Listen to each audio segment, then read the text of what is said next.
എല്ലാ പ്രിയപ്പെട്ടവർക്കും വേഗം വരുന്ന കർത്താവായ യേശുക്രിസ്തുവിന്റെ നാമത്തിലുള്ളതായ സ്നേഹവന്ദനങ്ങളെ അറിയിക്കുന്നു. വീണ്ടും ഒരു പ്രാവശ്യം കൂടെ സൂമിൽ വിദൂരത്തിലായിരുന്നു കൊണ്ട് നിങ്ങളോട് കൂട്ടായ്മ ആചരിപ്പാൻ, നമ്മുടെ ഒന്നിച്ച് കൂട്ടായ്മ ആചരിപ്പാൻ ദൈവം ഞങ്ങൾക്ക് ഒരുക്കി തരുന്ന ഈ നല്ല സമയത്തിനായിട്ട് ദൈവത്തിന് സ്തോത്രം ചെയ്യുന്നു.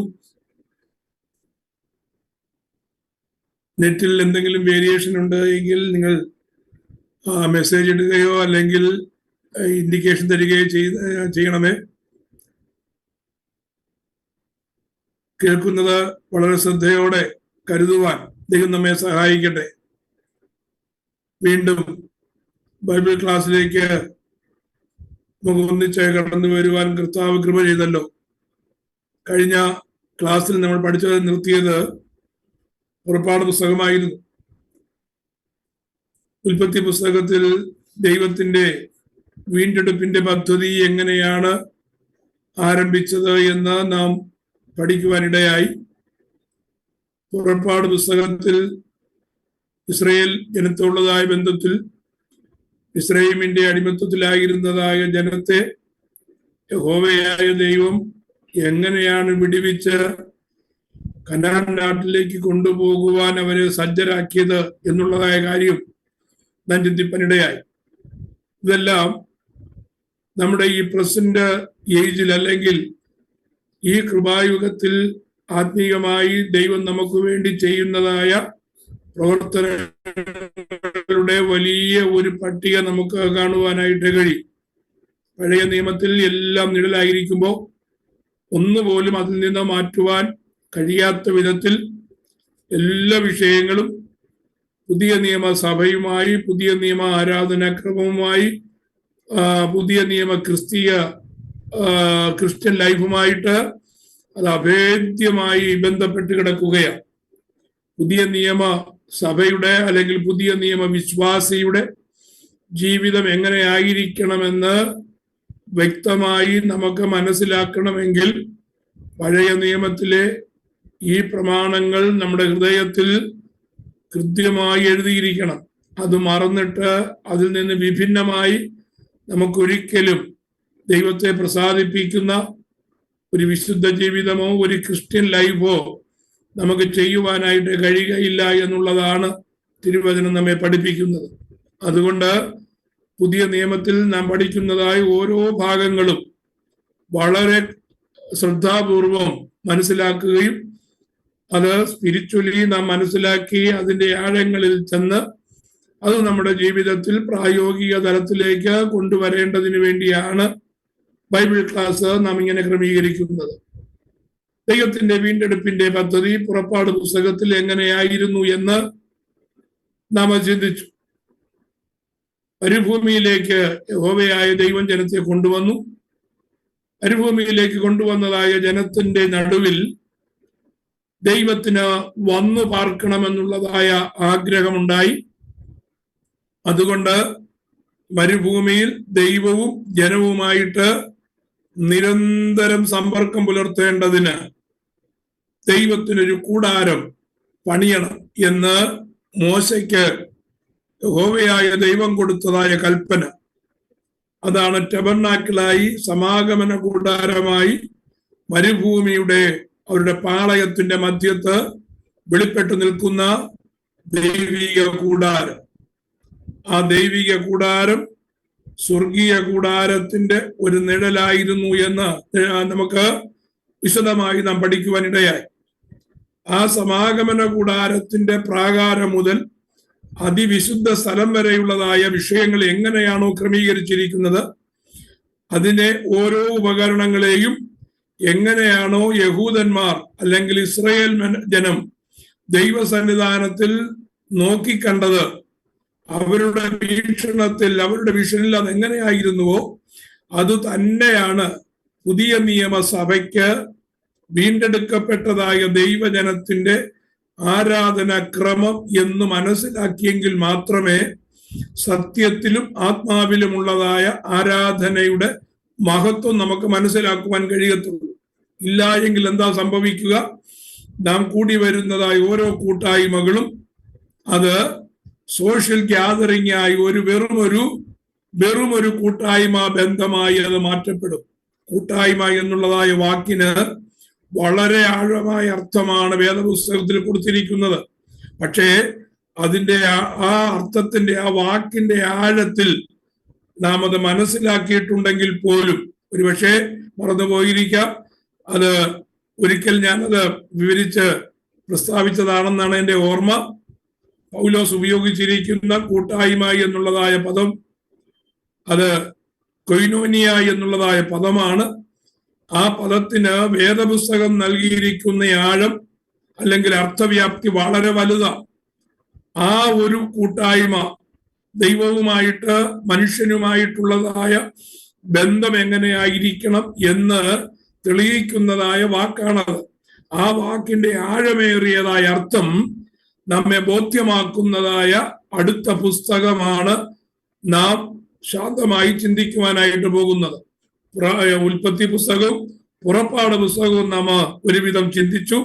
ലേവ്യ പുസ്തകം വളരെ വിശദമായി പഠിക്കേണ്ടതായ ഒരു പുസ്തകമാണെങ്കിലും അതിനകത്തുള്ളതായ ഏതാനും ചില വിഷയങ്ങൾ മാത്രം നിങ്ങളുടെ മുമ്പിൽ പ്രൊജക്റ്റ് ചെയ്യുവാനാണ് ഞാൻ കർത്താവിൽ ശരണപ്പെടുന്നത്. ആ വിഷയങ്ങൾ എല്ലാം തന്നെ പുതിയ നിയമ വിശ്വാസിയുടെ പ്രായോഗിക ജീവിതവുമായിട്ട് ബന്ധപ്പെട്ട വിഷയങ്ങളാണ്. ഒരു പുതിയ നിയമ വിശ്വാസിയുടെ ആരാധന ക്രമവുമായി ബന്ധപ്പെട്ട വിഷയമാണ്. അതുപോലെ നമ്മുടെ സാമൂഹിക ജീവിതവുമായിട്ട് ബന്ധപ്പെട്ട വിഷയമാണ് നാം ഇനി കൈകാര്യം ചെയ്യുവാൻ പോകുന്നത്. ലേവ്യ പുസ്തകത്തെ സംബന്ധിച്ച് അത് വേദപുസ്തകത്തിലെ ഏറ്റവും പ്രധാനപ്പെട്ട പുസ്തകമാണ്. ഏറ്റവും പ്രധാനപ്പെട്ടതായ പുസ്തകമാണ് ലേവ്യ പുസ്തകം. പക്ഷേ നിർഭാഗ്യവശാൽ, വളരെ നിർഭാഗ്യമെന്ന് പറയട്ടെ, ലേവ്യ പുസ്തകത്തിൽ നിന്ന് അധികം ആരും പ്രസംഗിക്കുവാൻ ധൈര്യപ്പെടുന്നില്ല, അല്ലെങ്കിൽ അധികം ആരും പ്രസംഗിക്കുന്നില്ല. ലേവ്യ പുസ്തകം അത്രയും പ്രാധാന്യത്തോടെ ദൈവത്തിന്റെ അരുളപ്പാടുകളായി നമ്മുടെ മുമ്പിൽ കിട്ടിയിരിക്കുമ്പോൾ, ദൈവത്തിന്റെ അരുളപ്പാടുകൾ എന്നുള്ളതായ നിലയിൽ നാം പുതിയ നിയമവിശ്വാസികളായ നാം അതിനെ കാണുകയോ നാം അതിനെ പഠിക്കുകയോ ചെയ്യുവാൻ തുനിയാറില്ല, അല്ലെങ്കിൽ ഉത്സാഹിക്കാറില്ല. കാരണം നമ്മുടെ ചിന്തയിൽ ലേവ്യ പുസ്തകം എന്ന് പറയുന്നത് വളരെ പ്രയാസമേറിയ ഒരു പുസ്തകം എന്നുള്ള നിലയിലാണ്. അതുകൊണ്ട് തന്നെ അത് മനസ്സിലാക്കുവാൻ വലിയ പ്രയാസമാണെന്നുള്ളതായ ചിന്തയിലാണ് നാം ആയിരിക്കുന്നത്. അത് അങ്ങനെ ചിന്തിക്കുവാൻ കാരണം എന്താ എന്ന് ചോദിച്ചാൽ, ലേവ്യ പുസ്തകത്തിലെ മിക്കവാറും എല്ലാ വിഷയങ്ങളും, യാഗങ്ങളാകട്ടെ, പൗരോഹിത്യമാകട്ടെ, അവരുടെ ശുദ്ധീകരണ നിയമമാകട്ടെ, ആരാധന ക്രമമാകട്ടെ, ആ എല്ലാ വിഷയങ്ങളും പുതിയ നിയമസഭയുമായിട്ട്, അല്ലെങ്കിൽ നാം ആയിരിക്കുന്നതായ ഈ കാലഘട്ടത്തിൽ അതിനെക്കുറിച്ച് സംസാരിക്കുന്നത് തന്നെ, അങ്ങനെ ഒന്ന് ചിന്തിക്കുന്നതോ സംസാരിക്കുന്നതോ തന്നെ ബുദ്ധിമോശമാണ്, അതൊരു ഫുളിഷ്നെസ് ആണ് എന്ന ചിന്ത മിക്കവാറും എല്ലാവരുടെ ഹൃദയത്തിലുമുണ്ട്. ഉദാഹരണത്തിന് ലേവ്യ പുസ്തകം തുറക്കുമ്പോൾ നമുക്ക് കാണുവാൻ കഴിയുന്നത് യാഗങ്ങളെ കുറിച്ചാണ്. യാഗം കഴിച്ച മൃഗങ്ങളെ കൊന്ന് രക്തം ചോദിക്കുന്ന, അല്ലെങ്കിൽ രക്തം കുടിക്കുവാൻ ആഗ്രഹിക്കുന്ന ഒരു ദൈവത്തെ കുറിച്ച് നമുക്ക് ഒരിക്കലും ചിന്തിക്കുവാൻ കഴിയത്തില്ല. നാം അങ്ങനെയാണ് ചിന്തിക്കുന്നത്. എങ്ങനെ? മൃഗത്തെ കൊന്ന് മൃഗത്തിന്റെ രക്തം കൊണ്ടുവന്നാൽ ദൈവത്തിന് പ്രസാദകരമാണ്, ദൈവത്തിനെ പ്രസാദിപ്പിക്കുവാൻ രക്തം കൊണ്ടേ പറ്റത്തുള്ളൂ എന്നുള്ളതായ ഒരു മിഥ്യാധാരണയാണ് നമ്മുടെ ഹൃദയത്തിനകത്തുള്ളത്. പണ്ട് മുതലേ നമ്മൾ അങ്ങനെയാണ് പഠിച്ചു വരുന്നത്. അതുകൊണ്ട് തന്നെ ഈ രക്തദാഹിയായ ദൈവത്തെ കുറിച്ച്, സ്നേഹവാനായ ദൈവത്തെ കുറിച്ചോ കരുണാസമ്പന്നനായ ദൈവത്തെ കുറിച്ചോ പറയുമ്പോൾ നമുക്ക് 1000 നാക്കാണ്. പക്ഷേ ലേവ്യ പുസ്തകത്തിന്റെ വെളിച്ചത്തിൽ രക്തദാഹിയായ ഒരു ദൈവത്തെ കുറിച്ച് ചിന്തിക്കുവാൻ നമുക്ക് കഴിയത്തില്ല. അത് ശരിയാണ്. നമ്മുടെ ദൈവം ഒരിക്കലും രക്തദാഹിയായ ദൈവമല്ല. പിന്നെ എന്തിനാണ് യാഗത്തെ കുറിച്ച് പ്രധാനമായും പറഞ്ഞിരിക്കുന്നത്? ഇത് മനസ്സിലാക്കാത്തത് കൊണ്ടാണ് നമ്മുടെ ചിന്താഗതി മാറിപ്പോകുവാനായിട്ട് കാരണം.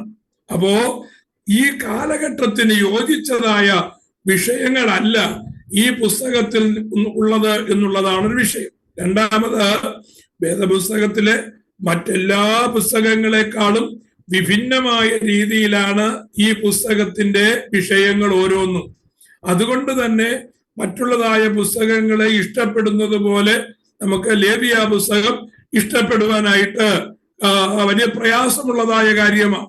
നമുക്ക് പരിചയമില്ലാത്തതായ പല വിഷയങ്ങളും ഇതിനകത്ത് കാണുവാനായിട്ട് കഴിയും. എന്നാൽ ലേവ്യ പുസ്തകത്തിന് ഇത്രത്തോളം പ്രാധാന്യം കൊടുക്കുവാനുള്ളതായ കാരണം എന്തെന്ന് ചോദിച്ചാൽ, മറ്റുള്ള എല്ലാ പുസ്തകങ്ങളെ 66 പുസ്തകങ്ങളിൽ 65 പുസ്തകങ്ങളിലും ഇല്ലാത്തതായ ഒരു പ്രത്യേകത ലേവ്യ പുസ്തകത്തിനുണ്ട്. കാരണം 27 അധ്യായങ്ങൾ അടങ്ങിയതായ ഈ ലേവ്യ പുസ്തകത്തിന്റെ ഏതാണ്ട് 85% ദൈവത്തിന്റെ അരുളപ്പാട് നേരിട്ട് പറഞ്ഞിരിക്കുന്നതായ ഒരു പുസ്തകമാണ് ലേവ്യ പുസ്തകം. ഇത്രത്തോളം യഹോവയായ ദൈവം നേരിട്ട് അരുളി ചെയ്യുന്നതായ മറ്റൊരു പുസ്തകം വേദപുസ്തകത്തിൽ മറ്റ് ഒരു പുസ്തകത്തിലും കാണുവാൻ കഴിയത്തില്ല. ലേവ്യ പുസ്തകത്തിന്റെ ഓരോ അധ്യായങ്ങളും എടുക്കുമ്പോൾ ഓരോ അധ്യായങ്ങളും ദൈവം മോശയോട് അരുളി ചെയ്തത്, ദൈവം അരുളി ചെയ്തത് എന്തെന്നാൽ, യഹോവയായ ദൈവം അരുളി ചെയ്തത് എന്തെന്നാൽ, ഇസ്രായേലിന്റെ ദൈവം അരുളി ചെയ്തത് എന്തെന്നാൽ എന്ന് പറഞ്ഞുകൊണ്ട് ദൈവത്തിന്റെ അരുളപ്പാടുകൾ നേരിട്ട് പറയുന്ന പുസ്തകം, ഏറ്റവും കൂടുതൽ ദൈവത്തിന്റെ അരുളപ്പാടുകൾ ഡയറക്റ്റ് ആയിട്ട് ലഭിച്ചിരിക്കുന്നതായ ഒരു പുസ്തകമാണ് ലേവ്യ പുസ്തകം എന്ന് പറയുന്നത്. എന്തുകൊണ്ടാണ് ഈ പുസ്തകത്തിന് ലേവ്യ പുസ്തകം എന്ന പേര് വരാൻ കാരണം? അത് മനസ്സിലാക്കുമ്പോൾ ഇസ്രായേലിനെ സംബന്ധിച്ച് ദൈവം കൊടുത്തതായ തോറ എന്ന് പറയുന്ന 5 പുസ്തകങ്ങൾ അടങ്ങിയതായ ന്യായപ്രമാണം, നമ്മുടെ കർത്താവായ യേശു ക്രിസ്തു തന്നെ പഴയ നിയമത്തെ അധികരിച്ചാണ് താൻ പ്രസംഗിച്ചിട്ടുള്ളതും താൻ പഠിപ്പിച്ചിട്ടുള്ളതും അതുപോലെ എടുത്തുദ്ധരിച്ചിട്ടുള്ളതുമൊക്കെ പഴയ നിയമത്തിൽ നിന്നാണ്. കാരണം കർത്താവായ യേശു ക്രിസ്തുവിന്റെ സമയത്ത് പഴയ നിയമം മാത്രമേ ഉള്ളൂ. അതുകൊണ്ട് തന്നെ പഴയ നിയമത്തിൽ ദൈവത്തിന്റെ പദ്ധതി എന്ത് എന്ന്, അത് തന്നിൽ കൂടെ എങ്ങനെയാണ് നിറവേറ്റപ്പെടുന്നതെന്നും തന്നിൽ വിശ്വസിക്കുന്നതായ ദൈവത്തിന്റെ ജനം പഴയ നിയമത്തിൽ ദൈവം നൽകിയിരിക്കുന്നതായ പ്രമാണപ്രകാരം എങ്ങനെ ജീവിക്കണമെന്നും പഠിപ്പിക്കുകയാണ് കർത്താവായ യേശു ക്രിസ്തു ഈ ഭൂമിയിലായിരിക്കുമ്പോൾ ചെയ്തത്. പക്ഷേ അത് പരീശന്മാരും ശാസ്ത്രിമാരും തെറ്റായി വ്യാഖ്യാനിച്ചത് കൊണ്ടും തെറ്റായി പഠിപ്പിച്ചത് കൊണ്ടും അത് അങ്ങനെയല്ല, യഥാർത്ഥത്തിൽ എഴുതിയിരിക്കുന്നത് ഇങ്ങനെയാണ് എന്ന് അന്ന് ആചരിച്ചിരുന്നതായ ആചാരക്രമങ്ങളിൽ നിന്ന് വ്യത്യസ്തമായി കർത്താവ് പഠിപ്പിക്കുവാനിടയായി. ന്യായപ്രമാണത്തിൽ നിന്ന് വിരുദ്ധമായല്ല കർത്താവ് പഠിപ്പിച്ചത്. മോശ കൊടുത്തതായ ന്യായപ്രമാണത്തിൽ നിന്നോ സങ്കീർത്തന പുസ്തകങ്ങളിൽ നിന്നോ എഴുത്തുകളിൽ നിന്നോ പ്രവാചക പുസ്തകങ്ങളിൽ നിന്നോ ഒന്നും വിഭിന്നമായി കർത്താവ് ഒന്നും പഠിപ്പിച്ചിട്ടില്ല. പക്ഷേ അന്നത്തെ ജനം, അന്നത്തെ ഗുരുക്കന്മാരിൽ നിന്ന് അന്ന് ന്യായപ്രമാണം വ്യാഖ്യാനിച്ചു കൊടുത്ത ആ തെറ്റായ ധാരണയിൽ നിന്ന് ജനത്തെ ശരിയായ ധാരണയിലേക്ക് കൊണ്ടുവരുവാൻ, യഥാർത്ഥത്തിൽ മോശയുടെ ന്യായപ്രമാണത്തിലേക്ക് അവരെ മടക്കി കൊണ്ടുവരുവാനുള്ളതായ ഒരു പ്രവർത്തനമായിരുന്നു കർത്താവ് പ്രസംഗത്തിലും തന്റെ ജീവിതത്തിൽ കൂടെ നിറവേറ്റുവാൻ ഇടയായിട്ട് തീർന്നത്. അതുകൊണ്ടാണ് കർത്താവ് ഇപ്രകാരം പറഞ്ഞത്, മനുഷ്യപുത്രൻ വന്നത് ന്യായപ്രമാണം നീക്കുവാനല്ല, ന്യായപ്രമാണം നിവർത്തിപ്പാനായിട്ടാണ് വന്നത് എന്ന് പറയുവാൻ ഇടയായിട്ട് തീർന്നത്. അപ്പോ കർത്താവ് തന്നെ ആ പഴയ ഇസ്രായേലിന് കൊടുത്തിരുന്നതായ ആ തനാക്ക് എന്ന് പറയുമ്പോ നമ്മുടെ കയ്യിലിരിക്കുന്നതായ വേദപുസ്തകത്തിന്റെ 39 പുസ്തകങ്ങൾ അടങ്ങിയതായ പഴയ നിയമത്തിനാണ് തനാക്ക് എന്ന് ഇസ്രായേൽ ജനം പറഞ്ഞത്. ഈ തനാക്കിനെ പ്രധാനമായും 3 ഭാഗങ്ങളായിട്ട് കർത്താവ് തന്നെ വേർതിരിച്ചിട്ടുണ്ട്. അത് ന്യായപ്രമാണമെന്നും സങ്കീർത്തന പുസ്തകങ്ങളെന്നും അല്ലെങ്കിൽ പ്രവാചക പുസ്തകങ്ങളെന്നും എഴുത്തുകളെന്നും എന്നുള്ളതായ രീതിയിൽ 3 വിഭാഗങ്ങളായി കർത്താവ് തന്നെ അതിനെ തിരിച്ചിട്ടുണ്ട്. അതിൽ ഒന്നാമത്തെ ഭാഗമാണ് ന്യായപ്രമാണം അല്ലെങ്കിൽ മോശയുടെ ന്യായപ്രമാണം, ലോ ഓഫ് മോസസ്, അതിന് തോറ എന്നാണ് എബ്രായ ഭാഷയിൽ പറയുന്നത്. തോറ എന്ന് പറഞ്ഞാൽ മോശയുടെ ന്യായപ്രമാണം. അതിനകത്ത് 5 പുസ്തകങ്ങളാണ്. എന്തൊക്കെയാണ് 5 പുസ്തകങ്ങൾ? നമുക്ക് എല്ലാവർക്കും അറിയാവുന്നതാണ്. ആദ്യത്തെ 5 പുസ്തകങ്ങൾ ഉൽപ്പത്തി പുസ്തകം, പുറപ്പാട് പുസ്തകം, ലേവ്യ പുസ്തകം, സംഖ്യാ പുസ്തകം, ആവർത്തന പുസ്തകം എന്നിങ്ങനെയുള്ള 5 പുസ്തകങ്ങളാണ് മോശയുടെ ന്യായപ്രമാണത്തിൽ ഉൾപ്പെടുത്തിയിരിക്കുന്നത്. ആ ന്യായപ്രമാണത്തിന് എബ്രായ ഭാഷയിൽ തോറ എന്നാണ് വിളിക്കുന്നത്. അതിനെയാണ് ഗ്രീക്ക് പദമായ പെന്റട്ടോക്ക് എന്നുള്ളതായ പദം കൊണ്ട് ഉദ്ദേശിക്കുന്നത്. പെന്റട്ടോക്ക് എന്ന് പറഞ്ഞാൽ 5 പുസ്തകങ്ങൾ, പഞ്ചൈക ഗ്രന്ഥങ്ങളെന്ന് മലയാളത്തിൽ പറയും. അപ്പോൾ ഇതിനകത്ത് അടങ്ങുന്നതായ 5 പുസ്തകങ്ങളെ കുറിച്ചുള്ളതായ ഒരു സാമാന്യ ജ്ഞാനം എല്ലാവർക്കും ഉണ്ടായിരിക്കണം. അത് 2 പുസ്തകങ്ങളെ കുറിച്ച് നാം ഒന്ന് പഠിക്കുവാനായിട്ടിടയായിട്ട് തീർന്നു. ഉൽപ്പത്തി പുസ്തകത്തിലേക്ക് കടന്നു വന്നാൽ, ഉൽപ്പത്തി പുസ്തകം സകലത്തിന്റെയും ആരംഭമാണ്. The beginning of everything. അതാണ് ഉൽപ്പത്തി പുസ്തകത്തിന്റെ പ്രത്യേകത. പുറപ്പാട് പുസ്തകത്തിലേക്ക് വരുമ്പോൾ ആ ഉൽപ്പത്തി പുസ്തകം എന്ന് പറയുന്നത് ഒരു യൂണിവേഴ്സൽ ആയിട്ടുള്ളതായ കാര്യം, ദൈവത്തിന്റെ പ്രപഞ്ച സൃഷ്ടിയെ കുറിച്ച് പറയുന്നതായ ഒരു പുസ്തകമാണ്. യൂണിവേഴ്സൽ ആയിരിക്കുന്നതായ വിഷയങ്ങളാണ് പുറപ്പാട് പുസ്തകത്തിനകത്ത് നമുക്ക് കാണുവാനായിട്ട് കഴിയുന്നത്. ഈ തോറായെ സംബന്ധിച്ചൊരു പ്രത്യേകതയുണ്ട്, അതും കൂടെ മനസ്സിലാക്കി പോകാം. ഇസ്രായേലിനെ സംബന്ധിച്ച് വളരെ പ്രധാനപ്പെട്ടതായ ഒരു ഭാഗമാണ് ഈ തോറ എന്ന് പറയുന്ന പഞ്ചൈക പുസ്തകങ്ങൾ എന്ന് പറയുന്നതായ ഈ 5 പുസ്തകങ്ങൾ.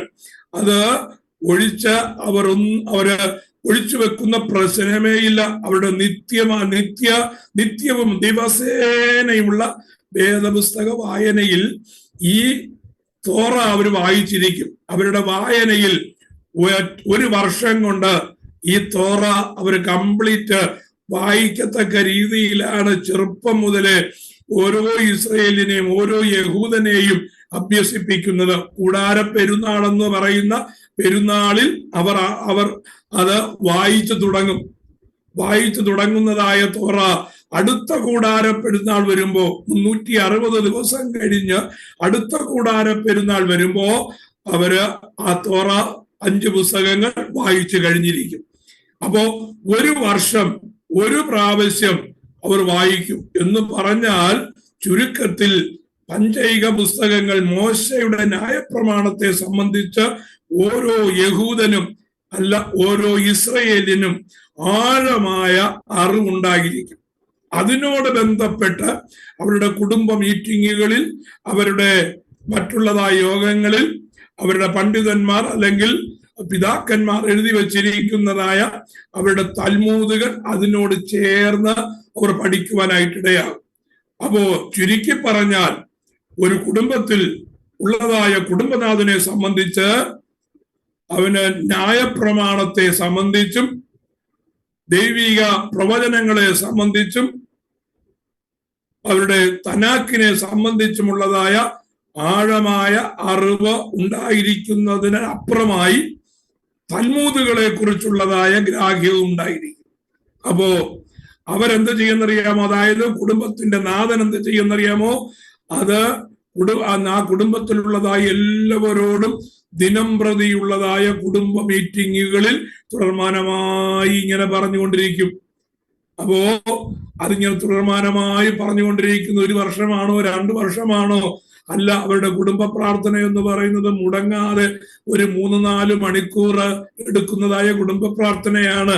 യഹൂദന്മാരെ സംബന്ധിച്ചുള്ള കുടുംബ പ്രാർത്ഥനയുടെ പ്രത്യേകത, ആ കുടുംബ പ്രാർത്ഥനയിൽ ഏറ്റവും പ്രധാനപ്പെട്ടതെന്ന് പറയുന്നത് ഈ ഭാഗങ്ങൾ വായിച്ച് വ്യാഖ്യാനിച്ചു കൊടുക്കുകയാ.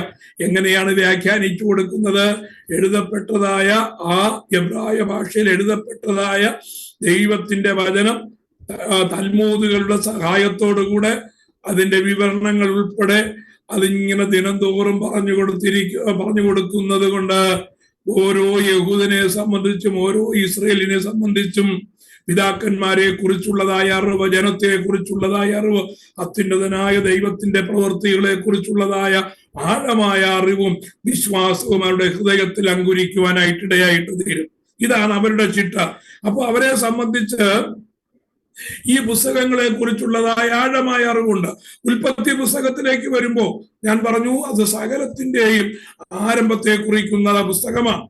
ആ ആരംഭത്തെ കുറിക്കുന്നതായ പുസ്തകം ഉൽപ്പത്തി പുസ്തകത്തിന്റെ ഏതാണ്ട് 12-ാം അധ്യായത്തിലേക്ക് വരുമ്പോ നമ്മൾ ചിന്തിച്ചു, ആ യൂണിവേഴ്സൽ ആയിരിക്കുന്നതായ കാര്യം ഒരു രാഷ്ട്ര നിർമ്മിതിയിലേക്ക് ദൈവം അവരെ നടത്തുകയാണ്.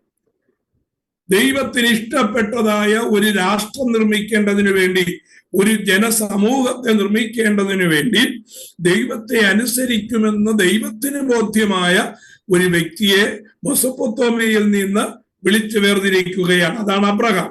അബ്രഹാമിൽ നിന്ന് ഒരു കുടുംബത്തെ ദൈവം വേർതിരിക്കുവാനിടയായി. ആ കുടുംബത്തെ 70 പേരടങ്ങുന്നതായ ആ കുടുംബത്തെ എന്ത് ചെയ്തു? മിസ്രൈമിലേക്ക് കൊണ്ടുപോകുന്നതായ ചരിത്രമാണ് നമുക്ക് പുറപ്പാട് പുസ്തകത്തിൽ വായിപ്പാൻ പുറപ്പാട് പുസ്തകത്തിൽ ഉൽപ്പത്തി പുസ്തകത്തിന്റെ അവസാനത്തിലേക്ക് വരുമ്പോ ആ കനാൻ നാട്ടിലായിരുന്നതായ 70 പേരടങ്ങുന്നതായ വലിയ കുടുംബം എവിടേക്ക് മാറി? മിസ്രൈമിലേക്ക് പോകുന്നതായിട്ട് കാണുവാൻ കഴിയും. രണ്ടാമത്തെ പുസ്തകമായ മിസ്രൈമിലേക്ക് വരുമ്പോ, പുറപ്പാട് പുസ്തകത്തിലേക്ക് വരുമ്പോ യൂണിവേഴ്സൽ ആയിരിക്കുന്നതായ ആ അനുഭവത്തിൽ നിന്ന് പുറപ്പാട് പുസ്തകം ഒരു ദൈവത്തിന്റെ ജനസമൂഹം അല്ലെങ്കിൽ ദൈവത്തിന്റെ രാജ്യത്തിലേക്ക് വരികയാണ്. ഏതാണ് ആ രാജ്യം? ലോകജനത്തോട് ചേർന്ന് പോകണ്ടാത്തതായ വേർപാട് അനുഷ്ഠിക്കുന്ന ദൈവത്തിന്റെ പ്രമാണത്താൽ വേർതിരിക്കപ്പെട്ടതായ, അത് അനുസരിക്കുന്ന ദൈവത്തിന്റെ ജനമായ ഒരു ഇസ്രയേൽ എന്ന് പറയുന്ന പ്രത്യേക രാഷ്ട്രത്തിലേക്ക് പ്രവേശിക്കുകയാണ് പുറപ്പാട് പുസ്തകം. ആ പുറപ്പാട് പുസ്തകത്തിലെ ആ രാഷ്ട്രത്തെ ദൈവവുമായിട്ട് ബന്ധിപ്പിക്കുന്നതായ വിഷയമാണ് നാം പുറപ്പാട് പുസ്തകത്തിൽ പഠിച്ചത്. ഈ ലേവ്യ പുസ്തകത്തിലേക്ക് വരുമ്പോ, ലേവ്യ പുസ്തകത്തെ സംബന്ധിച്ച് ഒരു ജനസമൂഹത്തെ കുറിക്കുന്നതായ പുസ്തകമല്ല ലേവ്യ പുസ്തകം. ആ ജനസമൂഹത്തിൽ നിന്ന് ദൈവത്തിന്റെ ഹിതപ്രകാരം ജീവിപ്പാൻ ദൈവം പ്രമാണം കൊടുത്ത് വേർതിരിച്ച ആ രാഷ്ട്രത്തിൽ നിന്ന് ഒരു ഗോത്രത്തെ മാത്രം ദൈവം വേർതിരിപ്പാനിടയായി. എന്തുകൊണ്ട് വേർതിരിച്ചു എന്ന് കഴിഞ്ഞ ക്ലാസ്സിൽ നാം പഠിച്ചതാണ്. എന്തുകൊണ്ടാ വേർതിരിക്കാൻ കാരണം? യഹോവയുടെ പക്ഷത്തുള്ളവൻ മാറി നിൽക്കട്ടെ എന്ന ഒരു ക്രിട്ടിക്കൽ സിറ്റുവേഷനിൽ മോശ വിളിച്ചു പറഞ്ഞപ്പോ ലേവ്യ ഗോത്രം മുഴുവനും മാറി നിൽപ്പാനിടയായി. ദൈവത്തിന്റെ കൽപ്പന അനുസരിപ്പാൻ അവർ തയ്യാറായി. രക്തബന്ധം നോക്കാതെ, കുടുംബ ബന്ധം നോക്കാതെ, സഹോദര ബന്ധം നോക്കാതെ, മാതാവും പിതാവും എന്നുള്ളതായ ബന്ധം നോക്കാതെ, സുഹൃത്ത് ബന്ധം നോക്കാതെ ദൈവത്തിന്റെ പ്രമാണത്തിന് വേണ്ടി വാളെടുക്കുവാൻ തയ്യാറായ ലേവി ഗോത്രം, ആ ഒരു ഗോത്രത്തെ ദൈവം പൗരോഹിത്യ ഗോത്രമായി വേർതിരിച്ചു. ആ ഗോത്രത്തെ സംബന്ധിക്കുന്നതായ പുസ്തകമാണ് ലേവ്യ പുസ്തകം. ആ പ്രത്യേക ഗോത്രത്തെ സംബന്ധിക്കുന്നതായ പുസ്തകമായതുകൊണ്ടാണ് ആ പുസ്തകത്തിന് ലേവ്യ പുസ്തകം എന്ന് പേര് വരാൻ കാരണം. ഇനി നമ്മള് വീണ്ടും മുന്നോട്ട് പോകുമ്പോൾ ലേവ്യ പുസ്തകം ഒരു ഗോത്രത്തിന്റെ മാത്രം പുസ്തകമാണ്. ലേവ്യ പുസ്തകത്തിൽ നിന്ന് അടുത്ത പുസ്തകമായ സംഖ്യാപുസ്തകത്തിലേക്ക് പോകുമ്പോൾ, ദ ബുക്ക് ഓഫ് നമ്പേഴ്സിലേക്ക് പോകുമ്പോ ആ ഒരു ഗോത്രത്തിൽ നിന്ന് വീണ്ടും ആ ഇസ്രായേൽ ജനത്തിലേക്ക് മാറ്റപ്പെടുകയാണ്. സംഖ്യാപുസ്തകം മുഴുവൻ 36 അധ്യായങ്ങൾ അടങ്ങിയതായ സംഖ്യാപുസ്തകം മുഴുവനും ഇസ്രായേൽ ജനത്തിന്റെ മൊത്തത്തിലുള്ളതായ യാത്രയാണ്. സംഖ്യാപുസ്തകത്തിൽ നിന്ന് ആവർത്തന പുസ്തകത്തിലേക്ക് വരുമ്പോ ലോകജനത്തിന് പിൻപറ്റുവാൻ ഇസ്രായേൽ മുഖാന്തരം കൊടുക്കുന്നതായ പ്രമാണം എന്ന് പറഞ്ഞാൽ, ഈ 5 പുസ്തകം നമ്മൾ ഒന്നിച്ച് പഠിച്ചാൽ യൂണിവേഴ്സൽ നിന്ന് ആരംഭിക്കുന്ന, യൂണിവേഴ്സൽ ചരിത്രം ആരംഭിക്കുന്ന ഉൽപ്പത്തി പുസ്തകം ദൈവത്തിന്റെ ഒരു രാജ്യത്തിലേക്ക് ചുരുങ്ങി. ആ ഒരു രാജ്യത്തിൽ നിന്ന് ദൈവത്തിന്റെ പ്രമാണം അനുസരിക്കുന്ന ഒരു ഗോത്രത്തിലേക്ക് മൂന്നാമത്തെ പുസ്തകം ചുരുങ്ങി. മൂന്നാമത്തെ പുസ്തകം ഗോത്രം, ആ മൂന്നാമത്തെ പുസ്തകം ലേവ്യ ഗോത്രം ആ ദൈവവുമായിട്ടുള്ളതായ ബന്ധം എസ്റ്റാബ്ലിഷ് ചെയ്ത് കഴിഞ്ഞപ്പോ വീണ്ടും ആ ബന്ധം വികസിച്ചു. ഒരു രാഷ്ട്രത്തിലേക്ക്, ഒരു രാഷ്ട്ര സംബന്ധമായ വിഷയത്തിലേക്ക് വീണ്ടും അത് വർദ്ധിപ്പാനിടയായി. ആ രാഷ്ട്രത്തിൽ നിന്ന് വീണ്ടും യൂണിവേഴ്സൽ നിയമമായിട്ട് മാറ്റപ്പെട്ടു. അപ്പൊ universal to a nation, from that nation to a particular tribe, ആ tribe to a nation, nation to universe. അങ്ങനെ ഒരു ഗ്രാഫ് നമുക്ക് 5 പുസ്തകത്തിൽ നിന്ന് കാണുവാനായിട്ട് കഴിയും. ഇതാണ് ഈ പുസ്തകങ്ങൾ തമ്മിലുള്ളതായ ബന്ധം. ഉൽപ്പത്തി, പുറപ്പാട്, ലേവ്യ, സംഖ്യ, ആവർത്തന, ഈ 5 പുസ്തകങ്ങൾ തമ്മിലുള്ളതായ ബന്ധം വ്യക്തമാക്കാനാണ് ഞാൻ ഈ ഒരു കാര്യം നിങ്ങളോട് പറഞ്ഞത്. ഇനി നമുക്ക് ഓരോ പുസ്തകത്തിന്റെ സംബന്ധിച്ച് അതിന്റെ ചുരുക്കം അറിഞ്ഞിരിക്കേണ്ടതായ 1-2 കാര്യങ്ങളും കൂടെ പറഞ്ഞിട്ട് ഞാൻ ലേവ്യ പുസ്തകത്തിലേക്ക് വരാം. ഉൽപ്പത്തി പുസ്തകത്തെ സംബന്ധിച്ച് അത് ഞാൻ പറഞ്ഞു, അത് യൂണിവേഴ്സൽ ആയിരിക്കുന്നതായ പുസ്തകമാണ്. അത് എവിടെ വെച്ചാ എഴുതപ്പെട്ടത്? അത് അതിന്റെ ആരംഭം കൽദിയരെ കുറിച്ചാണ്, അല്ലെങ്കിൽ കൽദയ ദേശമാണ് അതിന്റെ ഇതിവൃത്തം എന്ന് പറയുന്ന. അബ്രഹാം എവിടുത്തുകാരനായിരുന്നു? കൽദയ ദേശത്തെ ആയിരുന്നു. അവിടെ പ്രൈസ് ദി ലോർഡ്. അത് ഉൽപ്പത്തി പുസ്തകത്തിന്റെ കാലമെന്ന് പറയുന്നത് നമുക്ക് കണക്കാക്കുവാൻ കഴിയാത്ത രീതിയിൽ സെഞ്ചുറികളാണ്, അഥവാ നൂറ്റാണ്ടുകളുടെ ദൈർഘ്യമുണ്ട് ഉൽപ്പത്തി പുസ്തകത്തിൽ. ആദിയിൽ ദൈവം ആകാശവും ഭൂമിയും സൃഷ്ടിച്ചു. അതിനുശേഷം ആദമിനെ സൃഷ്ടിച്ചത് എപ്പോഴാണെന്ന് നമുക്കറിയത്തില്ല. ആ ആകാശം ഭൂമി സൃഷ്ടിച്ചു. ഭൂമിയുടെ പഴക്കം എത്രയാണെന്നുള്ള കാര്യം നമുക്കറിയത്തില്ല. അതിന് കൃത്യമായ കണക്കുകളൊന്നും തന്നെ ഇല്ല. അബ്രഹാമിന് മുമ്പുള്ളതായ കാലഘട്ടം എന്ന് പറയുന്നത് ഒരു രേഖപ്പെടുത്തപ്പെട്ട ചരിത്രമല്ല. അപ്പോ അത് ആ ഉൽപ്പത്തി പുസ്തകത്തിന്റെ 1-ാമത്തെ വാക്യം മുതൽ ഉൽപ്പത്തി പുസ്തകത്തിന്റെ അവസാന വാക്യം വരെയുള്ളതായ കാലഘട്ടം എത്രയാണ് എന്ന് നമുക്ക് ഗണിക്കുവാൻ, അല്ലെങ്കിൽ കൃത്യമായ കാലക്കണക്കുകൾ ഒന്നും തന്നെ നമുക്ക് കാണുകയില്ല. അല്ലെങ്കിൽ ഉൽപ്പത്തി പുസ്തകത്തിന്റെ കാലം എന്ന് പറയുന്നത് so many centuries are. But the length of the period of the book of Genesis is നമുക്ക് പറയാൻ കഴിയും, അത് കണക്കാക്കുവാൻ കഴിയാത്തതായ ലോങ് സെഞ്ചുറിയാണ് അതിന്റെ പീരീഡ് എന്ന് പറയുന്നത്. ഇനി പുറപ്പാട് പുസ്തകം എടുത്താലോ? പുറപ്പാട് പുസ്തകം നേരത്തെ പറഞ്ഞു ആർക്ക് വേണ്ടിയാണ്? ഒരു പർട്ടിക്കുലർ രാജ്യത്തെ കുറിക്കുന്നതാണ്, അല്ലെങ്കിൽ പർട്ടിക്കുലർ ജനത്തെ കുറിക്കുന്നതാണ്. അതും എഴുതപ്പെട്ടത് കൽദയ ദേശമാണ്. അല്ലെങ്കിൽ നമുക്ക് പറയാനായിട്ട് കഴിയും, പുറപ്പാട് പുസ്തകത്തിന്റെ ഇതിവൃത്തം എന്ന് പറയുന്നത് മിസ്രയീം ദേശത്തിന്റെ വിഷയമാണ്. അതിന്റെ പ്രധാനപ്പെട്ടതായ വിഷയങ്ങൾ എന്ന് പറയുന്നത് നമുക്കറിയാം. പുറപ്പാട് പുസ്തകത്തിന്റെ ചരിത്രം എന്ന് പറയുന്നത് യോസഫിന്റെ മരണത്തിന് ശേഷം ജനം മിസ്രയീമിൽ നിന്ന് പുറപ്പെടുന്നത് വരെയുള്ളതായ കാലഘട്ടം. അത് ഏത് കൊച്ചു കുഞ്ഞിനോട് ചോദിച്ചാലും പറയും ആ കാലഘട്ടം എന്ന് പറയുന്നത് 400 സംവത്സരമാണ്. പുറപ്പാട് പുസ്തകത്തിന്റെ കാലം എന്ന് പറയുന്നത് 400 സംവത്സരമാണ്. ഇനിയും 3-ാമത്തെ പുസ്തകമായ ലേവ്യ പുസ്തകത്തിലേക്ക് വരുമ്പോ നമുക്ക് കാണുവാൻ കഴിയുന്നത്, ലേവ്യ പുസ്തകം നേരത്തെ പറഞ്ഞതുപോലെ ഒരു പ്രത്യേക ഗോത്രത്തിന് വേണ്ടിയുള്ളതാണ്. ഇതെവിടെ വെച്ചാണ്? ഏതാണ് അതിന്റെ ഇതിവൃത്തം? സീനായി മരുഭൂമിയിൽ വെച്ച് ദൈവം കൊടുക്കുന്നതായ പ്രമാണമാണ് ബുക്ക് ഓഫ് ലെവിറ്റിക്സ് എന്ന് പറയുന്നത്. പ്ലേസ് എന്ന് പറയുന്നത് സീനായി മരുഭൂമിയാണ്. ഇതിന്റെ ഡ്യൂറേഷൻ എന്ന് പറയുന്നത് 1 വർഷത്തേക്ക് ജനം ആചരിക്കേണ്ടതായ കാര്യങ്ങളുടെ വിവരണമാണ് ലേവ്യ പുസ്തകത്തിൽ. 1 വർഷം ജനം കൊണ്ടുവരേണ്ടതായ യാഗമായാലും അവർ ആഘോഷിക്കേണ്ടതായ ആഘോഷമായാലും 1 വർഷം ദൈവത്തിന്റെ സന്നിധാനത്തിൽ അവർ എങ്ങനെയായിരിക്കണമെന്ന് വിശദീകരിക്കുന്ന ഒരു പുസ്തകമാണ് ലേവ്യ പുസ്തകം. സംഖ്യാപുസ്തകത്തിലേക്ക് വരുമ്പോ സംഖ്യാപുസ്തകവും എഴുതപ്പെട്ടതായ സ്ഥലം സീനായി മരുഭൂമിയാണ്. അത് ഒരു ഗോത്രത്തിൽ നിന്ന്, ഞാൻ നേരത്തെ പറഞ്ഞു, അതൊരു രാജ്യത്തിലേക്ക് വീണ്ടും കടക്കുകയാണ്.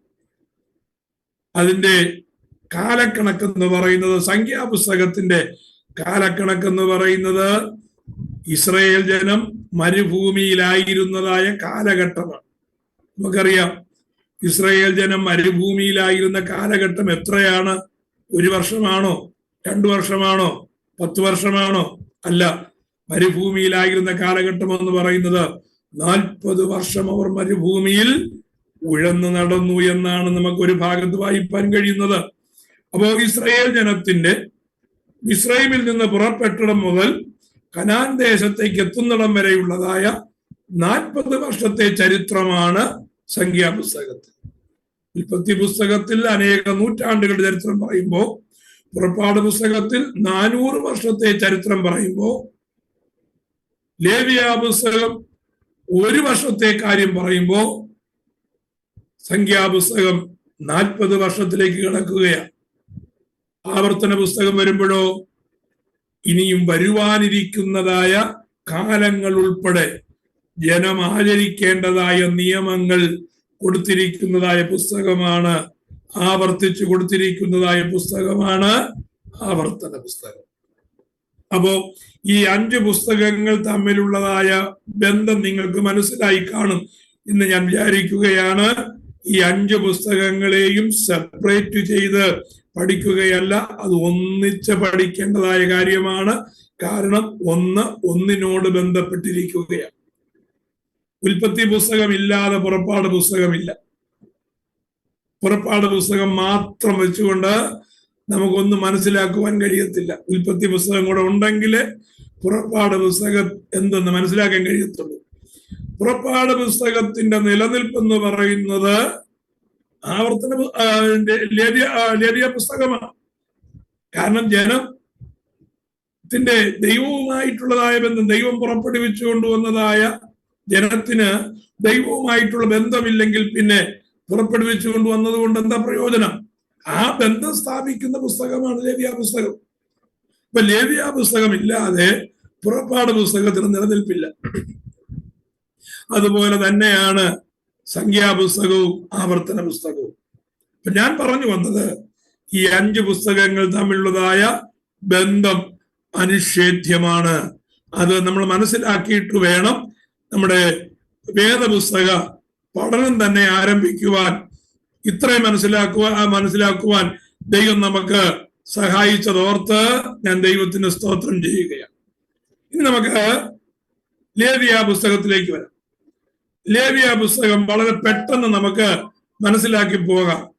അതിനകത്തു നിന്ന് പുതിയ നിയമസഭയ്ക്ക് എന്താണ് ലേവ്യ പുസ്തകവുമായിട്ടുള്ളതായ ആ മുറിച്ചുകൂടാൻ കഴിയാത്ത, കട്ട് ഓഫ് ചെയ്യാൻ കഴിയാത്തതായ ബന്ധം എന്താണെന്നുള്ള കാര്യമാണ് നമുക്ക് പഠിക്കേണ്ടത്.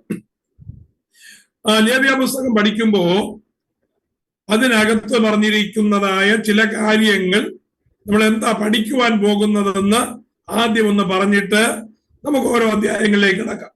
ആദ്യം ലേവ്യ പുസ്തകത്തെ കുറിച്ചുള്ളതായ ഇൻട്രൊഡക്ഷൻ, ആമുഖം നമ്മൾ പഠിക്കും. ലേവ്യ പുസ്തകത്തെ കുറിച്ച് ചെറിയ ചില കാര്യങ്ങൾ ഞാൻ പറഞ്ഞു. പക്ഷേ ലേവ്യ പുസ്തകത്തിന്റെ ആമുഖമായി നമുക്ക് അല്പം കൂടെ വിശദമായിട്ട് പഠിക്കേണ്ടതുണ്ട്. അതിനകത്തുള്ളതായ കണ്ടൻസ് എന്തൊക്കെയാണ്. രണ്ടാമത് നമ്മൾ ചിന്തിക്കുവാൻ പോകുന്നത് purpose and theme of the ബുക്കാണ്.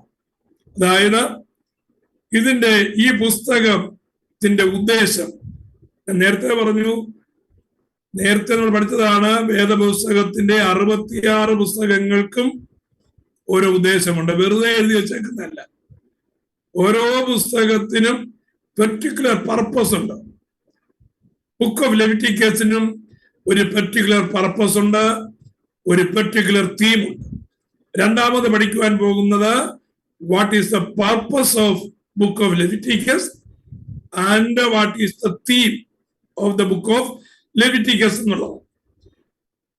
മൂന്നാമത് പഠിക്കുവാൻ പോകുന്നതായ വിഷയം, ഏറ്റവും പ്രധാനപ്പെട്ട വിഷയമാണ്, ലേവ്യ പുസ്തകം തുറക്കുമ്പോൾ ആദ്യത്തെ 5 അധ്യായങ്ങളിൽ കാണുന്ന ഏറ്റവും പ്രധാനപ്പെട്ടതായ വിഷയം.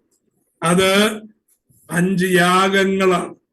5 യാഗങ്ങൾ നമ്മെ ലേവ്യ പുസ്തകത്തിൽ നിന്ന് ഒരു പരിധി വരെ അകറ്റി നിർത്തുന്നതും ഈ യാഗങ്ങളാണ്. പക്ഷേ ഈ യാഗങ്ങളാണ് ലേവ്യ പുസ്തകം തുറക്കുമ്പോൾ ആദ്യമായിട്ട് എഴുതിയിരിക്കുന്നത്. ഏറ്റവും പ്രധാനപ്പെട്ടതായ പുസ്തകമായ ലേവ്യ പുസ്തകത്തിന്റെ ആദ്യം കൊടുത്തിരിക്കുന്ന 5 അധ്യായങ്ങളിൽ യാഗങ്ങളാണ്. അങ്ങനെയെങ്കിൽ യാഗങ്ങൾക്കുള്ളതായ പ്രാധാന്യം എന്തെന്ന് മനസ്സിലാക്കണം. ഏറ്റവും പ്രധാനപ്പെട്ട പുസ്തകത്തിൽ ഏറ്റവും ആദ്യമായി കൊടുത്തിരിക്കുന്ന 5 യാഗങ്ങൾ, 5 അധ്യായങ്ങൾ അതിപ്രധാനങ്ങളാണ്. ഈ 5 അധ്യായങ്ങളിലും 5 യാഗങ്ങളെ കുറിച്ച് രേഖപ്പെടുത്തിയിരിക്കുന്നു. ഈ 5 യാഗങ്ങളിൽ ഒന്നാമത്തെ യാഗം burn offering. There are 5 sacrifices altogether in 5 chapters of the book of Leviticus. First sacrifice എന്ന് പറയുന്നത് ബേൺ ഓഫറിംഗ്, ഹോമയാഗം. രണ്ടാമത്തെ യാഗം എന്ന് പറയുന്നത് ഭോജനയാഗമാണ്. അതിന് ഗ്രെയിൻ ഓഫറിംഗ് എന്ന് പറയാം, മീൽ ഓഫറിംഗ് എന്ന് പറയാം. മീൽ ഓഫറിംഗ് അല്ലെങ്കിൽ ഗ്രെയിൻ ഓഫറിംഗ്, ധാന്യം കൊണ്ട് അവർക്ക് കൃഷി ചെയ്ത് കിട്ടുന്നതായ വിളവ് കൊണ്ട് കൊണ്ടുവരുന്നതായ യാഗമാണ് ഇത്. രക്തച്ചൊരിച്ചിലില്ലാത്തതായ ഒരു യാഗവും കൂടിയാണ് എന്ത് ഈ ഭോജനയാഗം എന്ന് പറയുന്നത്. ഗ്രെയിൻ ഓഫറിംഗ് അല്ലെങ്കിൽ മീൽ ഓഫറിംഗ്, മലയാളത്തിൽ അതിനെ ഭോജനയാഗം എന്ന് പറയാം. മൂന്നാമത്തെ യാഗം 3-ാം അധ്യായത്തിലുണ്ട്. ആ യാഗത്തിന്റെ പേര് സമാധാന യാഗമെന്നാണ്, പീസ് ഓഫറിംഗ് ആണ്. 3-ാമത്തെ അധ്യായത്തിൽ പീസ് ഓഫറിംഗ്. 4-ാമത്തെ യാഗം സിൻ ഓഫറിംഗ് ആണ്, പാപയാഗം. വളരെ പ്രധാനപ്പെട്ടതായ യാഗമാണ്. മറ്റെല്ലാ യാഗങ്ങളും പ്രധാനപ്പെട്ടതാണെങ്കിലും ഏറ്റവും കൂടുതൽ പ്രാധാന്യം അർഹിക്കുന്ന യാഗമാണ് ഏത് യാഗം? സിൻ ഓഫറിംഗ് അല്ലെങ്കിൽ പാപയാഗം. 5-ാമത്തത് ഗിൽറ്റ് ഓഫറിംഗ് ആണ്, അഥവാ അകൃത്യയാഗം. ഗിൽറ്റ് ഓഫറിംഗ് അഥവാ അതിർത്തിയാഗം. എന്തിനാണ് യാഗം നൽകിയിരിക്കുന്നത് എന്ന് നമ്മൾ ഓരോ യാഗത്തെ കുറിച്ചും ചുരുക്കമായി ചിന്തിക്കുമ്പോൾ നമുക്ക് പഠിക്കുവാനായിട്ട് കഴിയും. അപ്പോ 3-ാമത്തെ വിഷയം എന്ന് പറയുന്നത്, ലേവ്യ പുസ്തകത്തിൽ നമ്മൾ പഠിക്കുവാൻ പോകുന്ന 3-ാമത്തെ വിഷയം എന്ന് പറയുന്നത് 5 യാഗങ്ങളെ കുറിച്ചാണ്. 4-ാമത്തെ വിഷയം, അതും ഒരിക്കലും ഒഴിച്ചുകൂടാൻ പറ്റാത്തതായ കാര്യമാണ്, പ്രീസ്റ്റ്ഹുഡ്. 4-ാമത്തെ 4th subject in the book of Leviticus എന്ന് പറയുന്നത് പ്രീസ്റ്റ്ഹുഡ് ആണ്, അതെങ്കിൽ പൗരോഹിത്യമാണ്. നമുക്കറിയാം, ഉൽപ്പത്തി പുസ്തകം മുതൽ നമുക്ക് കാണുന്നതായ ഒരു പൗരോഹിത്യമുണ്ട്.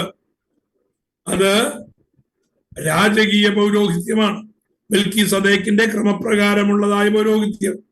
നമ്മൾ കഴിഞ്ഞ ക്ലാസ്സിൽ പൗരോഹിത്യ വേഷത്തെ കുറിച്ച് പഠിച്ചപ്പോൾ നമ്മൾ ചിന്തിച്ചതാണ്. ഇസ്രയേലിന്റെ യാത്രയുള്ളതായ ബന്ധത്തിൽ അവർക്ക് പ്രമാണം കൊടുക്കുമ്പോൾ ആരംഭിക്കുന്നതാണ് ലേവ്യ പൗരോഹിത്യം, 2-ാമത്തെ പൗരോഹിത്യം. അതിന് ആരംഭവുമുണ്ട് അവസാനവുമുണ്ട്. ആരംഭിച്ചത് ന്യായപ്രമാണ യുഗത്തിൽ അത് ആരംഭിച്ചു, അല്ലെങ്കിൽ സീനായി മലയിൽ വെച്ച പ്രമാണം കൊടുക്കുമ്പോൾ ആ പൗരോഹിത്യം ആരംഭിച്ചു. എന്നാ അവസാനിച്ചത്? അത് അവസാനിച്ചോ? നിശ്ചയമായും ആ പൗരോഹിത്യം അവസാനിച്ചു. ആ പൗരോഹിത്യത്തിന്റെ തുടർച്ച എന്ന വണ്ണം ഇപ്പോൾ നാം കാണുന്നതായ പൗരോഹിത്യമെല്ലാം മിഥ്യയാണ്, അത് ജാതീയമാണ്, അത് വചനപ്രകാരമുള്ളതല്ല എന്നുള്ള കാര്യം നാം വ്യക്തമായി മനസ്സിലാക്കേണ്ടതാണ്. അത് എന്നാരംഭിച്ചു? സീനായിൽ പ്രമാണം കൊടുക്കുമ്പോൾ ആരംഭിച്ചു. അവസാനിച്ചോ? കൃത്യമായി അത് അവസാനിച്ചു. എന്നവസാനിച്ചു? കർത്താവിന്റെ മരണത്തോടെ അത് അവസാനിപ്പാനിടയായി. ഇപ്പോൾ നമ്മളായിരിക്കുന്നതായ കൃപായുഗത്തിൽ അഥവാ പുതിയ നിയമയുഗത്തിൽ നാം ആണ് പുരോഹിതന്മാരെന്ന് ദൈവത്തിന്റെ തിരുവചനം നമ്മെ ഓർപ്പിക്കുന്നു. അത് ഏത് പൗരോഹിത്യം? ക്രിസ്തുവിൽ നിന്ന് വീണ്ടും ആരംഭിച്ചതായ മെൽക്കീസദേക്കിന്റെ ക്രമപ്രകാരമുള്ളതായ പൗരോഹിത്യ പരമ്പരയിലാണ് നാം ആരാണ്? അന്ധകാരത്തിൽ നിന്ന് അത്ഭുത പ്രകാശത്തിലേക്ക് വിളിച്ചവന്റെ സൽഗുണങ്ങളെ ഘോഷിപ്പാൻ തിരഞ്ഞെടുത്തതായ ഒരു വംശവും രാജകീയ പുരോഹിത വർഗവുമാണ്. മോശയുടെ പൗരോഹിത്യത്തിന് ഇല്ലാത്തതായ ഒരു വലിയ ഭാഗ്യം, ഒരു വലിയ പദവി നമുക്കുണ്ട്. അഹരോന് ലഭിക്കാത്തതായ ഒരു വലിയ പദവി നമുക്കുണ്ട്. എന്താണെന്നറിയാമോ? അഹരോന്റെ ക്രമപ്രകാരമുള്ളതായ പൗരോഹിത്യ ശുശ്രൂഷ മാത്രമേ ചെയ്യുവാൻ കഴിയുകയുള്ളൂ എന്നുള്ളപ്പോൾ നമ്മെ സംബന്ധിച്ച് മെൽക്കീസദേക്കിന്റെ ക്രമപ്രകാരം പൗരോഹിത്യം പ്രാപിച്ചതായ ക്രിസ്തുവിന്റെ പൗരോഹിത്യ ക്രമപ്രകാരമായതുകൊണ്ട് നാം ആരാണ്? രാജകീയ പുരോഹിത വർഗമാണ്. ഭരണവും ഒരുപോലെ കൊണ്ടുപോകുവാൻ അപ്പോയിന്റ്മെന്റ് ലഭിച്ചവരാണ് പുതിയ നിയമവിശ്വാസികൾ. അതുകൊണ്ട് തന്നെ നമുക്ക് കിട്ടിയിരിക്കുന്നതായ ആ പദവിയുടെ ശ്രേഷ്ഠത എന്ന് പറയുന്നത് വലിയ ശ്രേഷ്ഠതയാണ്. 4ാമത്തെ പൗരോഹിത്യം പ്രീസ്റ്റ്ഹുഡാണ്. 5ാമത്തെ വിഷയം ഡേ ഓഫ് അറ്റോൺമെന്റ് ആണ്, അല്ലെങ്കിൽ മഹാപാപ പരിഹാര ദിവസം. ആ മഹാപാപ പരിഹാര ദിവസമാണ് പാപയാഗം അർപ്പിക്കേണ്ടത്. അതൊരു വലിയ പ്രവൃത്തിയാകട്ടോ. ഇസ്രയേൽ കൊണ്ടാടുന്ന, യഹൂദന്മാർ കൊണ്ടാടുന്ന ഒരു വലിയ പ്രവൃത്തിയാണിത്. അത് വളരെ പ്രാധാന്യത്തോടുകൂടെ ലേവ്യ പുസ്തകത്തിൽ പറഞ്ഞിരിക്കുന്നത് നമുക്ക് കാണുവാൻ കഴിയും. അപ്പോ 5ാമത്തെ വിഷയമാണ് ഞാൻ പറഞ്ഞത്, ഡേ ഓഫ് അറ്റോൺമെന്റ് അഥവാ മഹാപാപ പരിഹാര ദിവസം. എനിക്കിവിടെ ആയതുകൊണ്ട് നിങ്ങളെ സ്ക്രീനിൽ കാണിക്കാൻ എനിക്ക് അല്പം ബുദ്ധിമുട്ടാണ്. അതുകൊണ്ടാണ് ഞാനത് സ്ക്രീനിൽ കാണിക്കാത്തത്. ഞാൻ നോക്കട്ടെ, അടുത്ത ക്ലാസ്സിലെങ്കിലും നിങ്ങൾക്കത് സ്ക്രീനിൽ കാണിക്കാൻ ഒക്കുന്നുണ്ടെങ്കിൽ ഞാൻ കാണിക്കാം. അടുത്തത് 6ാമത്തെ പറഞ്ഞല്ലോ, 5ാമത്തെ വിഷയം. 6ാമത്തെ വിഷയം ഡോക്ട്രിൻ ഓഫ് ഹോളിനെസ്, അല്ലെങ്കിൽ ലോസ് ഓഫ് ഹോളിനെസ്, വിശുദ്ധിയുടെ നിയമമാണ്. വിശുദ്ധിയുടെ നിയമം. 7ാമത്തത് new testament fulfilment in Christ. ക്രിസ്തുവിൽ, പുതിയ നിയമത്തിൽ ഇത് എങ്ങനെയാണ് നിവർത്തീകരിക്കപ്പെട്ടിരിക്കുന്നത്. ഇത്രയും കാര്യങ്ങളാണ് നമ്മൾ ലേവ്യ പുസ്തകത്തിൽ നിന്ന് പഠിക്കുവാൻ പോകുന്നത്. പ്രധാനപ്പെട്ടതായ ഒരു കാര്യം, ഈ 5 യാഗങ്ങൾ, അതായത് ഹോമയാഗം, ഭോജനയാഗം, സമാധാനയാഗം, പാപയാഗം, അകൃത്യയാഗം, ഈ 5 യാഗങ്ങളും നമ്മുടെ വാഴ്ത്തപ്പെട്ട കർത്താവായ യേശു ക്രിസ്തുവിൽ എങ്ങനെ നിവർത്തീകരിക്കപ്പെട്ടിരിക്കുന്നു എന്ന് നാം ചുരുക്കമായി ചിന്തിക്കുമ്പോഴാണ് ലേവ്യ പുസ്തകത്തിന്റെ ആദ്യം കൊടുത്തിരിക്കുന്ന ഈ യാഗം എന്തിനു വേണ്ടിയാണ് കൊടുത്തിരിക്കുന്നത് എന്ന് നമുക്ക് പഠിക്കുവാനായിട്ട് മനസ്സിലാക്കാൻ കഴിയത്തുള്ളൂ. ഹോമയാഗത്തെക്കുറിച്ചോ ഭോജനയാഗത്തെക്കുറിച്ചോ സമാധാനയാഗത്തെക്കുറിച്ചോ പാപയാഗത്തെക്കുറിച്ചോ അകൃത്യയാഗത്തെക്കുറിച്ചോ മനസ്സിലാക്കാത്തൊരു വ്യക്തിക്ക് കർത്താവായ യേശു ക്രിസ്തുവിന്റെ യാഗമരണത്തിന്റെ പ്രാധാന്യതയെക്കുറിച്ച് ഒന്നും മനസ്സിലാക്കുവാൻ കഴിയത്തില്ല. പിന്നെ നമുക്ക് ഇങ്ങനെ അങ്ങ് ചിന്തിച്ചു പോകാം, കർത്താവ് നമുക്ക് വേണ്ടി യാഗമായി തീർന്നു, കർത്താവ് നമുക്ക് വേണ്ടി യാഗമായി തീർന്നു എന്ന് വിശ്വസിച്ച് അങ്ങ് പോകാമെന്നുള്ളതല്ലാതെ എങ്ങനെയാണ് ആ യാഗം നമുക്ക് രക്ഷയ്ക്ക് കാരണമായി തീർന്നത് എന്ന് മനസ്സിലാക്കുവാൻ കഴിയുകയുള്ളൂ. എന്ന് പറഞ്ഞാൽ ലേവ്യ പുസ്തകത്തിലാണ് ഡോക്ട്രിൻ ഓഫ് സാൽവേഷൻ വിവരിക്കപ്പെട്ടിരിക്കുന്നത്. പുതിയ നിയമത്തിന്റെ ആദ്യത്തെ എൻട്രി എന്ന് പറയുന്നത് നമുക്കറിയാം, രക്ഷിക്കപ്പെടുക എന്നുള്ളതാണ്, അഥവാ മാനസാന്തരപ്പെടുക എന്നുള്ളതാണ്. അല്ലെങ്കിൽ രക്ഷ എന്നുള്ളതാണ് പുതിയ നിയമ ദൂതെന്ന് പറയുന്നത്. സാൽവേഷൻ അഥവാ രക്ഷ. വേദപുസ്തകത്തിന്റെ ആകത്തുക എന്ന് ചോദിച്ചാൽ മനുഷ്യന്റെ രക്ഷയാണ് ആകത്തുക. നമുക്ക് തന്നിരിക്കുന്ന 66 പുസ്തകങ്ങളുടെയും ഒരൊറ്റ വാക്കിലെ കണ്ടൻസ് പറഞ്ഞാൽ വീണുപോയ മനുഷ്യന്റെ രക്ഷയാണ് വേദപുസ്തകത്തിന്റെ ഒറ്റ വാക്കിലുള്ളതായ ചുരുക്കം. ആ രക്ഷയുടെ ഉപദേശം, ഡോക്ട്രിൻ ഓഫ് സാൽവേഷൻ, എവിടെയാണെന്ന് ചോദിച്ചാൽ അത് ലേവ്യ പുസ്തകത്തിലാണ്. ആ ലേവ്യ പുസ്തകത്തിലെ ഡോക്ട്രിൻ ഓഫ് സാൽവേഷൻ അതൊരു വലിയ അധ്യായമാണ്. ഞാൻ അത്രയൊന്നും നിങ്ങൾക്ക് വിശദീകരിച്ചെടുക്കുവാൻ താല്പര്യമില്ല. നമുക്ക് വേദപുസ്തകം ഏകദേശം ഒന്ന് മനസ്സിലാക്കണമല്ലോ. ഡോക്ട്രിൻ ഓഫ് സാൽവേഷൻ അത് എന്താണ് എന്ന് പഠിക്കുന്നത് ലേവ്യ പുസ്തകത്തിലാണ്. ഇനിയും ദൈവത്തോട് അടുക്കുന്നതിന് മനുഷ്യന് വേണ്ടിയതായ കാര്യമെന്ന് പറയുന്നത് എന്താണ്? ഏറ്റവും ബേസിക് ആയിട്ടുള്ള കാര്യം, ദൈവം വിശുദ്ധനായിരിക്കുന്നത് കൊണ്ട് നാമും വിശുദ്ധരായിരിക്കണമെന്നുള്ളതാണ്. അതല്ലാതെ വേറെ ഒരു പോംവഴിയുമില്ല കേട്ടോ. ദൈവവുമായിട്ടുള്ളതായ കൂട്ടായ്മ, ദൈവവുമായിട്ടുള്ളതായ ബന്ധം, ദൈവവുമായിട്ടുള്ളതായ ആ സമ്പർക്കം, ദൈവവുമായിട്ടുള്ളതായ കമ്മ്യൂണിക്കേഷൻ എല്ലാം എന്തിലേ ഉള്ളൂ? വിശുദ്ധിയുടെ പ്രമാണത്തിൽ മാത്രമേ ഉള്ളൂ. ഈ വിശുദ്ധി എന്ത് എന്ന് പഠിപ്പിക്കുന്നത് ലേവ്യ പുസ്തകമാണ്. എന്ന് പറഞ്ഞാൽ ഡോക്ട്രിൻ ഓഫ് ഹോളിനെസ് എന്ന് പറയുന്നത് ഈ ലേവ്യ പുസ്തകത്തിലാണ്. നമുക്കിതൊന്നും അറിവ് ഉണ്ടോ എന്ന് എനിക്ക് അറിയത്തില്ല.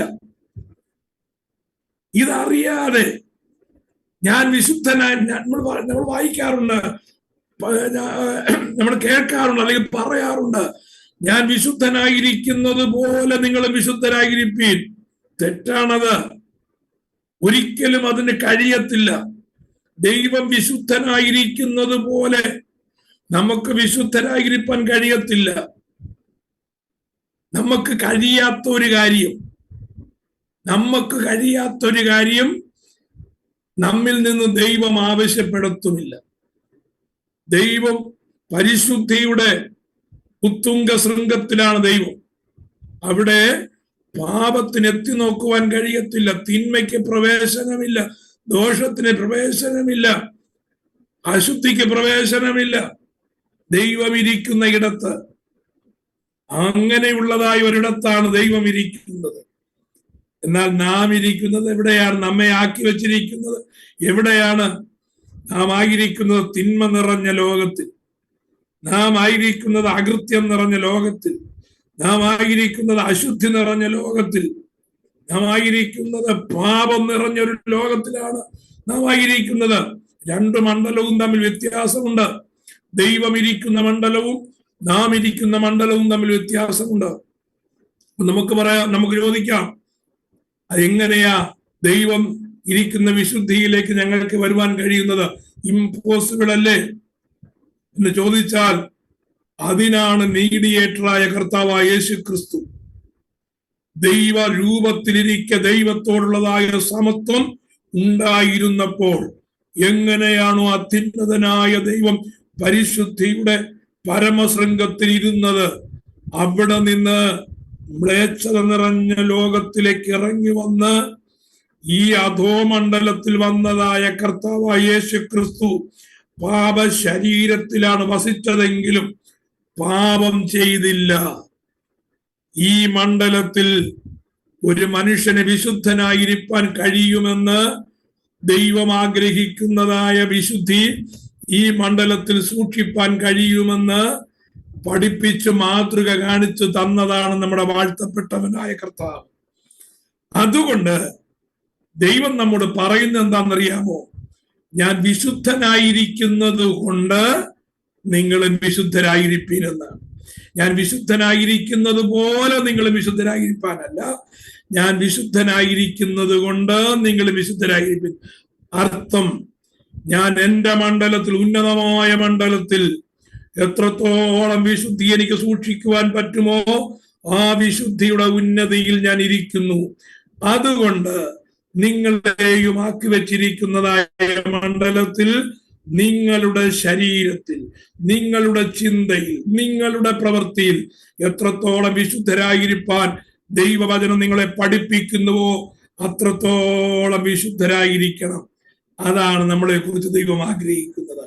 അതിനേക്കാൾ ഉപരിയായ ഒരു വിശുദ്ധി ഈ ജഡത്തിലായിരിക്കുന്നിടത്തോളം നമുക്ക് പറ്റത്തില്ലല്ലോ. ജഡത്തിനൊരു വീണ്ടെടുപ്പ് ഉണ്ടാകുമ്പോൾ ആ വിശുദ്ധിയുടെ ഉന്നതിയിലേക്ക് നമ്മൾ കയറും. ഞാൻ വിശുദ്ധനായിരിക്കയാൽ, അതാണ് ലേവ്യ പുസ്തകം 19-ാം അധ്യായത്തിന്റെ 2-ാമത്തെ വാക്യം. ഞാൻ വിശുദ്ധനായിരിക്കയാൽ നിങ്ങൾ വിശുദ്ധരായിരിക്കും. Praise the Lord. അപ്പോ ആ വിശുദ്ധി സൂക്ഷിക്കേണ്ടതിന് വേണ്ടി വിശുദ്ധിയുടെ പ്രമാണം തന്നിട്ടുണ്ട്, ഡോക്ട്രിൻ ഓഫ് ഹോളിനെസ് തന്നിട്ടുണ്ട്. ആ ഡോക്ട്രിൻ ഓഫ് ഹോളിനെസ് പുതിയ നിയമത്തിലല്ല. ആ ഡോക്ട്രിൻ ഓഫ് ഹോളിനെസ് പ്രസ്താവിക്കപ്പെട്ടിരിക്കുന്നത് ലേവ്യ പുസ്തകത്തിലാണ്. അങ്ങനെയെങ്കിൽ ലേവ്യ പുസ്തകം മനസ്സിലാക്കിയില്ല എങ്കിൽ വിശുദ്ധിയുടെ മാനദണ്ഡമേ നമുക്ക് മനസ്സിലാക്കാൻ കഴിയത്തില്ല. അതുകൊണ്ട് വിശുദ്ധി എന്നാൽ എന്തെന്ന് ഒരുവൻ അങ്ങനെയും ഒരുവൻ ഇങ്ങനെയും ഒരുവൻ മൂന്നാമത്തെ രീതിയിലും പറയുന്നു. ആർക്കും വലിയ പിടിയൊന്നുമില്ല വിശുദ്ധി എന്ന് പറഞ്ഞാൽ എന്താണ്. അത് പഠിക്കാൻ ദൈവം നമ്മെ സഹായിക്കുമാറാകട്ടെ. തൽക്കാലം ഞാനിവിടെ നിർത്തുകയാണ്. അടുത്ത ആഴ്ചയിൽ നമുക്ക് ലേവ്യ പുസ്തകത്തിന്റെ ആഴങ്ങളിലേക്ക് ഒന്നിറങ്ങാം. ഇൻട്രൊഡക്ഷൻ കഴിഞ്ഞതിന് ശേഷം നമുക്ക് ആഴങ്ങളിലേക്ക് ഒന്നിറങ്ങാം. വളരെ താല്പര്യത്തോടെ കടന്നു വരാൻ പ്രാർത്ഥനയോടെ ദൈവം നമ്മെ സഹായിക്കട്ടെ.